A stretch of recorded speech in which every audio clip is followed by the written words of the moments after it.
지난 2016년 미국 대선에서 트럼프가 승리했을 당시를 한번 떠올려보면 당시 일본 총리였던 아베 신조는 자존심을 버리고 곧바로 뉴욕으로 날아갔습니다.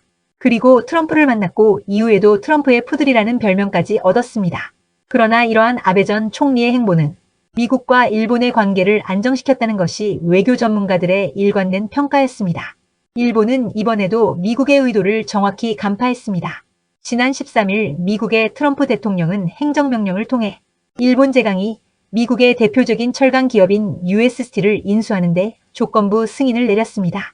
이번 승인은 국가안보협정의 체결과 이행을 전제로 하고 있으며 최종 인수 절차는 향후 법적 요건 충족과 이행 상황에 따라 결정될 예정입니다. 이 인수가 최종 성사될 경우 일본은 글로벌 철강 산업에서 생산 역량과 유통시장 모두에서 전략적 우위를 확보하는 중요한 발판을 마련하게 될 것입니다. 미국 내 2위 철강 기업인 US 스틸 인수는 일본이 미국 주요 제조 공급망에 깊숙이 진입하는 계기가 될 것으로 보입니다. 이는 단순히 민간 기업 간의 거래를 넘어 트럼프 대통령의 새로운 구상인 골든돔 계획과 밀접하게 연결되어 있습니다. 트럼프의 새로운 미사일 방어 구상인 골든돔 계획은 레이건의 스타워즈를 모델로 하고 있습니다. 트럼프 재임 기간의 완성을 목표로 3년간 1,750억 달러, 초년도에만 250억 달러를 투입할 예정인 이 계획은 긍정적인 반응보다는 비판적 시각이 우세한 상황입니다. 트럼프는 이와 거의 때를 같이하여 미국이 모든 나라를 방어하던 시대는 끝났다고 선언했습니다. 주한미군 일부를 괌으로 이동 배치하여 중국 견제를 강화한다는 설도 퍼지고 있습니다. 이는 잠재적적으로 보는 중국 견제에 총력을 기울이겠다는 뜻입니다. 하버드 대학을 비롯한 명문사립대와 갈등이 깊어지고 있는 건 역시 중국과의 공동 연구의 쐐기를 받기 위한 것으로 분석됩니다. 중국 견제는 미국을 다시 위대하게 핵심 가치관입니다. 따라서 모든 정책의 초점은 여기에 맞추어져 있다고 봐도 무방합니다. 일본 제강의 US 스틸 인수가 급진전한 배경도 마찬가지입니다. 비록 마지막 코너를 돌면서 이해관계가 어긋나 성공 여부는 아직 장담하기 어려운 상황인 것은 사실입니다. 일본 제강은 약 149억 달러를 투입하여 US 스틸 지분을 확보하는 인수 계획을 추진 중입니다. 이는 US 스틸을 완전 자회사로 전환하고 미국 내 공급망과 생산 인프라에서 전략적 영향력을 확대하려는 시도입니다. 미국 정부는 국가안보협정을 통해 주요 경영 결정에 대한 사전 통보 및 감독 권한을 확보함으로써 직접적인 지분은 없지만 실질적인 전략 통제 장치를 마련했습니다. 최종 인수 종결은 NSA 이행 여부와 규제 검토 완료 이후에 이뤄질 예정입니다. 일본 제강이 US 스틸을 조건부로 인수하게 되면 미국 내 인프라 프로젝트, 고속철 및 건축용 철강 수요의 일정 비중은 이제 일본계 기업의 공급망과 수익 구조 속에 편입될 수 있습니다. 이는 미국 내 철강 수요에서 발생하는 일부 경제적 이익이 미국 법인 형태를 유지한 채 일본 본사로 연결되는 구조가 형성될 수 있음을 의미합니다. 단순한 민간 인수 및 합병을 넘어선 공공시장 간접 접근권 확보로 해석될 여지가 충분합니다. 그동안 일본 제강은 미국의 철강 보호 관세 조치로 인해 미국 시장 진입에 제약을 받아왔습니다. 그러나 이번 인수를 통해 US 스틸의 미국 내 생산 기반을 활용할 경우 해외 생산 제품에 부과되던 관세 장벽을 회피하며 가격 경쟁력을 확보할 수 있는 전략적 입지를 얻게 되었습니다. 결과적으로 같은 철강 제품이라도 일본은 미국 내 생산자로서 더 낮은 가격으로 공급할 수 있게 되었고, 이는 미국의 대외 철강 관세 장벽이 오히려 일본 철강업계의 우위를 강화하는 보호막으로 기능하는 결과를 낳았습니다. 문제는 US 스틸이 일본 제강의 자회사가 되느냐 여부입니다. US 스틸 인수에 들 141억 달러 이외에 140억 달러를 추가로 투자할 계획을 밝힘으로써 트럼프의 승인을 얻어내기는 했으나 트럼프가 일본 제강이 인수한 뒤에도 US 스틸 경영 전반을 미국이 주도한다는 원칙을 재확인함으로써 일단 제동이 걸린 것입니다. 그러나 미국의 국가정책과 골든돔 등의 계획이 실효를 거두려면 밑바탕이 되는 제조업 부활이 필수적이며 최저 필요 조건은 철강산업 재건입니다. 따라서 미일 간의 계획적인 파트너십이 쉽사리 깨어질 것으로는 보기 어렵습니다. 어떤 형태로든 합의점을 도출, 윈윈을 바랄 것이기 때문입니다. 현재 세계 철강 산업은 중국이 주도하고 있습니다. 세계철강협회가 집계한 2023년도 자료에 따르면 연간 1억 3,077만 톤을 생산하는 바오 철강 집단을 비롯한 중국의 생산 능력은 2억 5천만 톤이 넘습니다.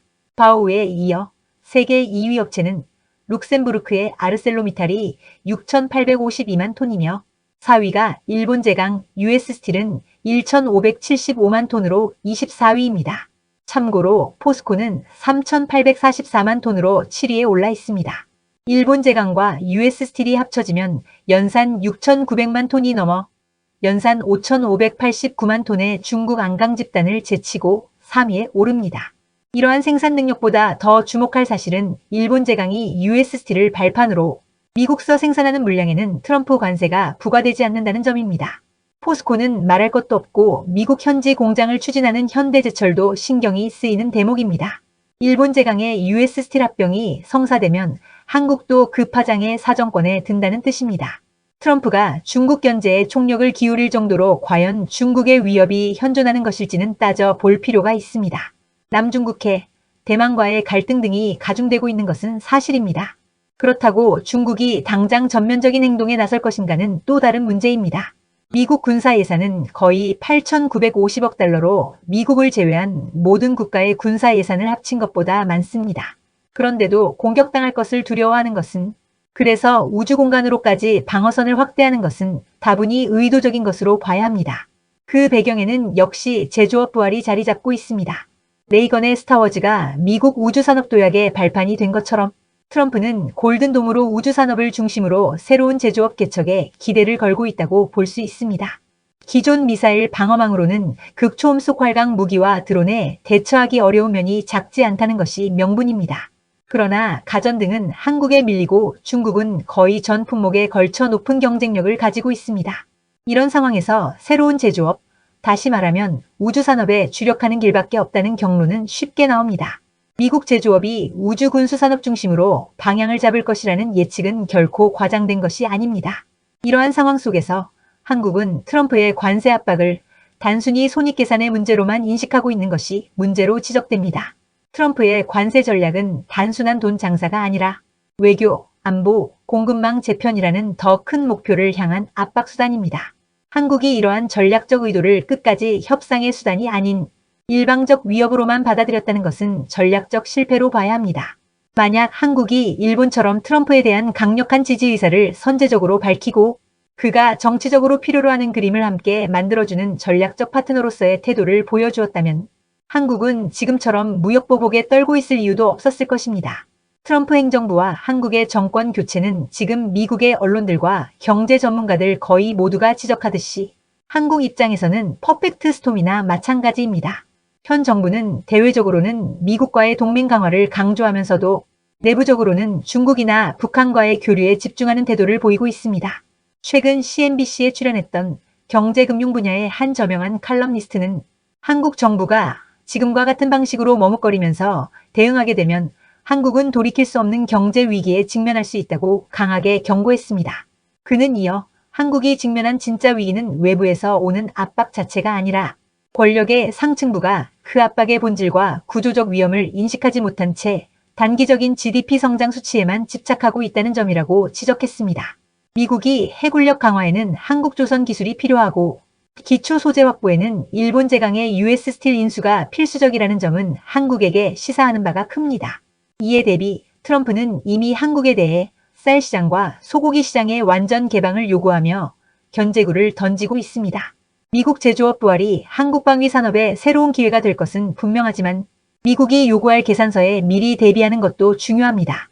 조선업의 한미 협력이 성공하려면 미일의 계획적인 철강 파트너십 향방에서 답을 찾아야 할 것입니다. 미국 트럼프 동태는 한국 안보와 경제의 결정적인 변수입니다. 사정권에서 벗어나지 못한다면 합리적인 수준에서 접점을 찾아야 할 것입니다. 한국인들은 이제 분명히 깨달아야 합니다. 미국은 말만 오고 가는 동맹을 믿지 않습니다. 이제 미국은 실질적인 행동과 결과를 중요시하며 그에 상응하는 보상을 하겠다는 태도를 보이고 있습니다. 폴란드의 경우 미국을 강력하게 지지한 대가로 전폭적인 군사 경제적 지원을 받았습니다. 이제 일본 또한 같은 방식으로 외교적 수확을 거두고 있습니다. 이번 일본 제강의 US 스틸 인수는 그 모든 것을 보여준 사례입니다. 일본은 트럼프의 관세 압박에 맞서 목소리를 높이지 않았습니다. 대신 그들은 미국이 가장 쉽게 넘기지 않는 안보 핵심 산업, 철강을 일본에게 넘기게 만들었습니다. 그것도 정권의 신뢰와 동맹의 증거를 바탕으로 이 일을 해냈습니다. 그 대가로 일본은 오랫동안 침체에 빠졌던 자국 경제를 되살릴 수 있는 결정적 기회와 자산을 손에 넣었습니다. 이제 새로운 시대의 패러다임이 전환되고 있습니다. 이제 미국의 철강은 일본과 함께 동행하게 될 것입니다. 미국 철강 산업의 생산 라인에는 성조기와 함께 일본의 일장기가 함께 걸릴 것이고, 그로부터 창출되는 수익은 미국이 아닌 일본 국민들의 손에 돌아갈 것입니다. 반면 한국은 철강에 부과된 50% 관세와 이번 일본의 US 스틸 인수 여파로 인해 삼성, LG 등 주요 가전기업들의 미국 수출이 사실상 중단될 수 있는 위기에 놓였습니다. 여기에 한국산 자동차에 대해 이미 적용된 25%만인 관세에 추가 관세까지 부과된다면 자동차 산업 전반에도 심각한 충격이 불가피합니다. 이는 단순한 제조비 상승 수준을 넘어 한국의 수출 산업 전반에 걸친 공급망이 흔들릴 수 있으며, 그 여파는 부품을 납품하는 중소기업들의 도산과 대규모 일자리 붕괴로 이어질 수 있습니다. 이것이야말로 한국이 트럼프의 관세 압박에 대응할 때 단순히 계산기만 두드릴 일이 아니라 정치적으로 이 문제를 풀어나가야 할 심각한 문제임을 증명하는 장면입니다. 더 늦기 전에 한국은 겉으로 드러나지 않는 미국의 의중을 제대로 파악해야 할 것입니다. 이것이야말로 지금 벼랑 끝에 서 있는 한국 경제를 위기에서 구출할 수 있는 마지막이자 유일한 해법입니다.